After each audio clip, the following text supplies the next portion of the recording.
एक छोटे से कस्बे में सीमा नाम की एक महिला रहती थी। वो रोज तड़के उठती और अपनी बेटी गुड्डी को स्कूल भेजती और फिर साइकिल पर आस पड़ोस से प्रेस के कपड़ों की पोटली लेकर साइकिल पर घर लाती और सारा दिन प्रेस करके उन्हें उनके घरों तक पहुंचाती थी। गुड्डी के स्कूल से घर आने पर उसे खाना खिलाना और उसको पढ़ाने का पूरा ध्यान रखती थी। उसके हाथों में मेहनत की महक थी और दिल में अपनी बेटी गुड्डी के लिए बड़े बड़े सपने। सीमा के पति का सालों पहले देहांत हो गया था। जिंदगी मुश्किल थी, पर सीमा ने अपनी बेटी के लिए बड़े सपने संजोए थे। वह गुड्डी को पढ़ाना चाहती थी ताकि वह पढ़ लिख कर कुछ बन सके।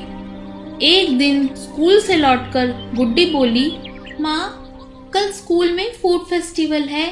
सब अपने घर से कुछ स्पेशल खाना लाएंगे। मैं भी ले जाना चाहती हूँ, पर हमारे पास तो कुछ है ही नहीं।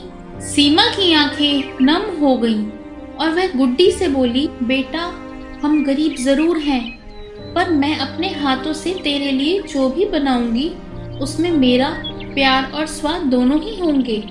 मैं तेरे लिए अपने हाथों का राजमा चावल बना कर दूंगी। गुड्डी मुस्कुराई।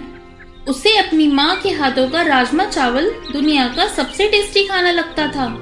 अगले दिन सुबह सीमा ने धड़कते दिल से लाजवाब राजमा चावल बनाए। घर में खुशबू फैली हुई थी। गुड्डी खाना लेकर स्कूल चली गई। स्कूल में गुड्डी ने जब अपनी माँ के बनाए हुए राजमा चावल बच्चों को दिए तो सभी बच्चे उंगलियां चाटते रह गए। सब चिल्लाए, वाह, ये सबसे टेस्टी है। वहीं पर मौजूद मिस्टर अरोड़ा, जो शहर में बड़ा रेस्टोरेंट चलाते थे और फूड फेस्टिवल में जज थे, उन्होंने भी गुड्डी के डिब्बे से एक निवाला खाया। उन्हें भी राजमा चावल का स्वाद बहुत ही लाजवाब और टेस्टी लगा। ये तो किसी बड़े शेफ के हाथ का स्वाद है। इसे किसने बनाया बेटी? मेरी माँ ने सर, पर वो तो कहीं काम नहीं करती। वो तो कपड़े प्रेस करती हैं। मैं उनसे मिलना चाहूँगा। अगले दिन अरोड़ा जी गुड्डी के घर ही पहुँच गए और सीमा से बात की। मैडम, आपने बहुत ही स्वादिष्ट राजमा चावल बनाए थे। जी सर, मेरी बेटी को राजमा चावल बहुत पसंद है। मैं इसलिए बनाती रहती हूँ। अगर आप चाहें तो मेरे रेस्टोरेंट में हेड कुक का काम कर सकती हैं। महीने की अच्छी सैलरी और बेटी की पढ़ाई का खर्च भी मैं ही उठाऊंगा। सीमा के लिए यह किसी सपने जैसा था, पर उसने तुरंत हाँ नहीं कही।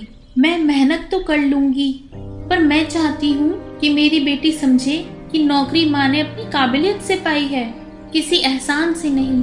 काम आपका, स्वाद आपका, जीत भी आपकी, कोई एहसान नहीं। बस मुझे आपका हुनर चाहिए। सीमा की आंखों में खुशी के आंसू आ गए। उसने नौकरी स्वीकार कर ली। कुछ महीने बाद रेस्टोरेंट के बाहर बड़ी बड़ी होर्डिंग्स लगी थी।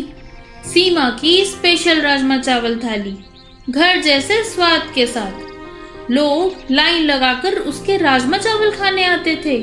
गुड्डी हर दिन माँ को शान से देखती थी। मेरी माँ सबसे बेस्ट शेफ है। सीमा अब प्रेस का काम नहीं करती थी। अब वह अपने संजोए सपनों को ही बुन रही थी कि एक दिन उसकी बेटी बड़ी ऑफिसर बन जाएगी। इस तरह सीमा का जीवन उम्मीदों में खुशी के साथ बीतने लगा।